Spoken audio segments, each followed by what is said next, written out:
So there are 3 things, in fact, no, there are 4 things that I'd say definitely affect people and stop them getting into property. Now, I can definitely guarantee that at least 2 of these problems has either delayed you getting into property or stopped you getting into property altogether. And I reckon the 4th one is definitely the most common. It's definitely something that prevents almost everybody that I speak to who hasn't got into property yet. It's all because of number 4, which obviously I'll get to at the end of this video. However, I'm going to start with the easy one, and that's because this first problem is something that you can eradicate rather quickly, and that is lack of education. Now, you shouldn't go into something without education. If you were going into a new field or you're starting out with something new, you wouldn't just go flying in head first without any sort of education. Now, when you hear these horror stories, especially surrounding property, 99% of the time it's because the person hadn't educated themselves on what they were going to do, therefore found themselves in a load of shit. So always educate yourself. This day and age, it's really, really easy to educate yourself because we have YouTube, we have the internet, you can Google anything. We also have the J9 Property Academy. It's a free course coming out very, very soon. But all in all, use YouTube, watch videos, learn from people who have done what you are aiming to do. You can educate yourself pretty well in a relatively short space of time. Now, there are books out there which you can read, but reading is slow, so I'd recommend listening to audiobooks or watching videos such as this one or other videos across the internet. If you want to learn about flipping houses, then go and watch videos about people who are showing you how they flipped houses, how they've made a profit, the ins and outs, what they do, what they don't do. Education sets the foundation. Okay? Without education, you do not have anything. So please go and educate yourself on whatever it is you want to get started in. Even if it's not property, if it's something else, doesn't matter, you still need to educate yourself. So that's the first one out the way. Now, obviously this has affected everybody because nobody's born with education. You have to go and learn it yourself. So the next problem that I find with a lot of people who don't get started is because of fear, okay? They are fearful of things going wrong. They're scared if the market crashes. They're scared they're going to make a mistake. They're scared if the house has problems, or they're scared that the tenants might leave, not pay. Hundreds and hundreds of different reasons why people are scared of getting into property. I'm guessing this is just human nature. Going into something new is going to be scary. However, once you buy your first property, that fear factor sort of disappears. Now, when I purchased my first buy-to-let many years ago, I educated myself prior to buying the house. However, there's nothing you can really do to compensate for the fear factor. You just have to trust your instincts. You just have to trust the process. You have to trust that the education that you've learned will come good. It will set you in good stead for that property to be successful. Also, to counteract this fear factor, try to surround yourself with other people that are into property. Use them as guidance. Now, fear will not just go away. I still get little twinges now, even on property 5, 6, 7.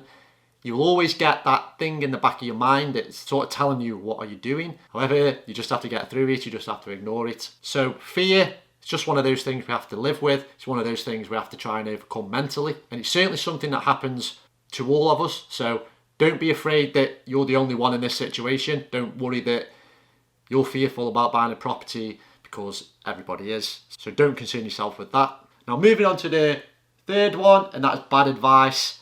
I cannot tell you how much bad advice people spread about, especially from people who don't own property. You've probably heard me talk about this before. If you're taking advice from Dave down the pub who says buy-to-let's no good anymore, or there's no point investing in property because it's going to be a crash, then you'll never get into property by listening to bad advice. So one of the most important factors you need to consider is only take advice from people who are experienced in that field. If Dave down the pub tells you do not get into property, ask him how many properties he owns, ask him what his experience is, how many years he's been into property. Then you can judge by his reactions, by his answers, if you should take his advice or not. 9 times out of 10, you'll make the decision not to take their advice based on their answers because they are usually full of shit.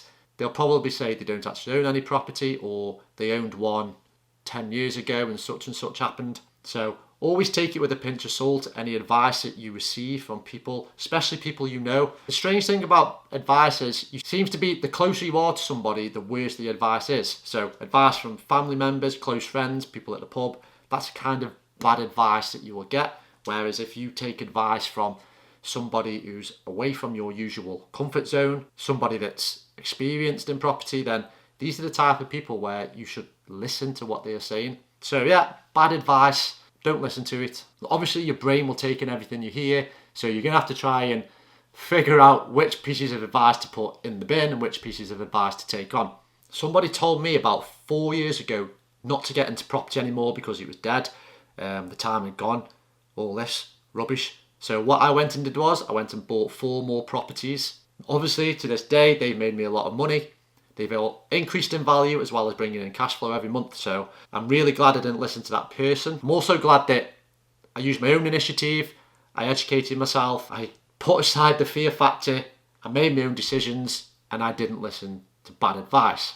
Now, the next thing I want to discuss, which I did say at the start, this is probably the one that is preventing most of you from getting into property, or definitely the reason why you aren't progressing with your portfolio or buying more properties, and that is down to funds, okay? Lack of funds. There are so many people that want to get into property that do not have the deposits to get started with, and when they realise you need 20, 30,000 plus to buy just a single let property, then this usually puts most people off. However, there are lots of ways, there are lots of means around this. The first place to start is savings. You should be saving every month to raise a deposit. When I built my first buy-to-let, I used the money that I'd been saving for the past couple of years previous to that. And then once you own a property or two, it's imperative that you save all the rental money that's coming in so that you can save that and add it to another pot so that you can then go and fund another property. There are also lots of other ways, such as working with other people, doing joint ventures with people you know. I'm not a big fan of trying to do a joint venture with random people because you're probably not at the stage where they trust you enough to hand over 20, 30,000 pounds of their money to you because you're not very experienced in property. However, this doesn't mean you can't do it with friends, family, people that you know that also have an interest in property. So with regards to raising funds, always plan ahead. You've got to plan out how you're going to raise these funds, what you're going to do, how much can you save per month, or can you increase your income so that you can add more funds to your pot. Wherever it is, it's not going to be easy. If it was easy, everybody would do it. However, it's definitely achievable. If I can build a portfolio of 7 properties, then I'm pretty sure anybody can with the right mindset. So, hope you enjoyed this quick video. Please leave a comment below. It's always good to discuss things about property, and also make sure you follow me on Instagram where there's lots more information. And if anyone needs to contact me, please use a DM on Instagram. And I'm Jason, and I'll catch you soon.